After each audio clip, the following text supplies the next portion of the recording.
For as much as I like the big showpiece horror games like Resident Evil and Dead Space, I've always had a soft spot for the types of scary stories that can be told in just an hour or two.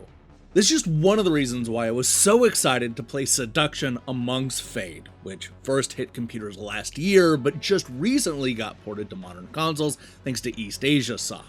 It's the story of a monk's journey through a nightmarish world filled with ghostly spirits and unresolved memories. Get those chants ready, everybody, because this is my review of Seduction Amongst Fate.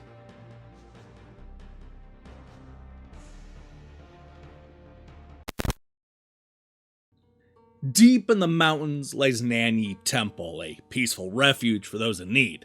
That best describes this young father, a desperate man who made the long journey in hopes of escaping his past and giving his newborn son a better life. Fast forward a couple of decades, and that young boy, Lee, has grown up to be a faithful monk who's learning the ways of Buddha. However, when he mysteriously switches rooms in the temple, Lee starts seeing visions of a young woman and remembers other people's memories from a long time ago.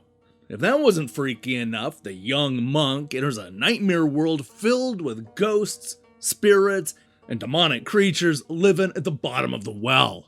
It's a trippy and often surreal adventure that sees our monk solve puzzles in an attempt to piece the mysteries together and make sense of those weird memories. Seduction is a side-scrolling horror game that takes heavy influence from old point-and-click adventures of the past.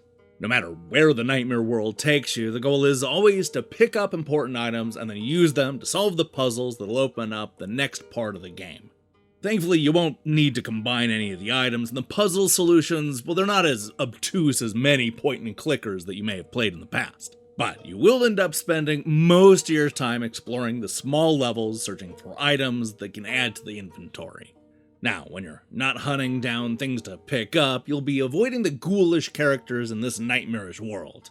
With no weapons or combat training, the monk will either need to avoid the spirit by correctly nailing a QuickTime event, or he'll let the power of prayer take over. You laugh, but you might actually be surprised just how effective that is at banishing evil spirits, along with solving some of the other puzzles. I also really like how the prayer button does different things depending on where you're at and what you're doing. As a short horror game goes, Seduction has plenty of gore and a number of welcome surprises. I'll say this about the game, it definitely takes you places. Every time you get bored exploring a tiny chunk of land, the game will whisk you away to something completely different, such as swimming through a murky and definitely haunted lake. Interspersed amongst the different locations and puzzles are short glimpses of other people's memories, slowly piecing together the story and leading towards a surprisingly satisfying conclusion. Running no more than 90 minutes, Seduction Amongst Fate somehow manages to go by too quickly, while simultaneously being leisurely paced. With the exception of one key moment, Lee is slowly walking around, almost as if there's no urgency to this adventure.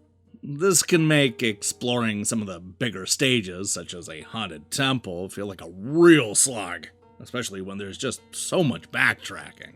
It doesn't help that the checkpointing system is a little buggy. Seduction has this problem where it gets a little confused if you don't save frequently enough.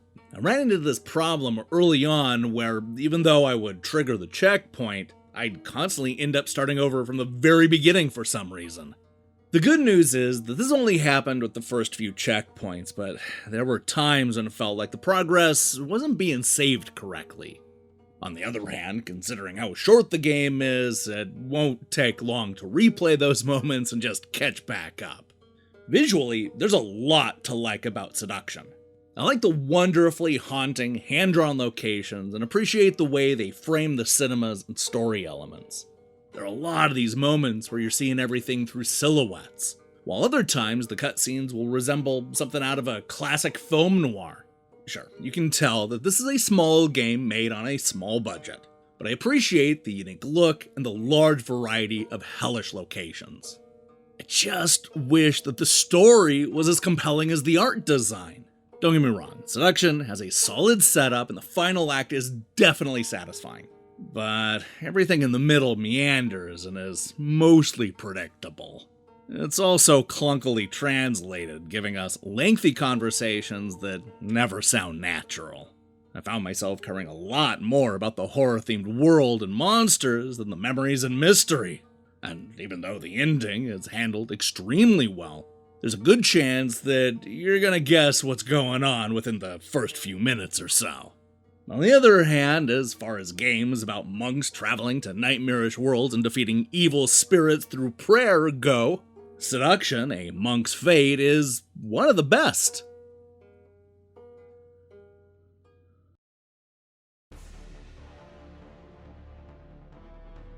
Seduction may be short and a little clunky, but that doesn't stop this horror game from generating some real scares. This Asian ghost story mixes elements from side-scrolling action games and point-and-click adventures, while also mixing in some weirdly paced quick-time events for good measure. Unfortunately, the story's a little generic and our hero's walk is on the leisurely side, making for a slower-paced puzzle game with some cool-looking backgrounds and an incredibly satisfying ending. I love seeing this type of bite-sized horror game, but Seduction, A Monk's Fate, won't be for everybody.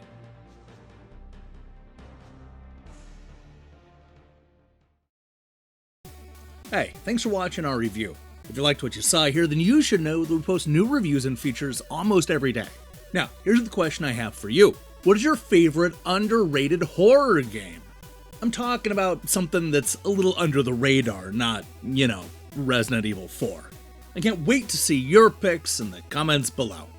In other news, while I have a mountain of reviews to go through, I'm much more excited about tomorrow's debut of Electronic Gaming Monthly's Best and Worst Consoles. We're going to be taking a look at the top 10 consoles of 1990, including everything from the Genesis to the Nintendo Entertainment System to the TurboGrafx. And not just the TurboGrafx, but also the SuperGrafx. That's right, they reviewed the SuperGrafx that year. I can't wait to unveil the new series on Friday. While you wait for that, I strongly recommend you click that subscribe button and support what we're doing here. Until then,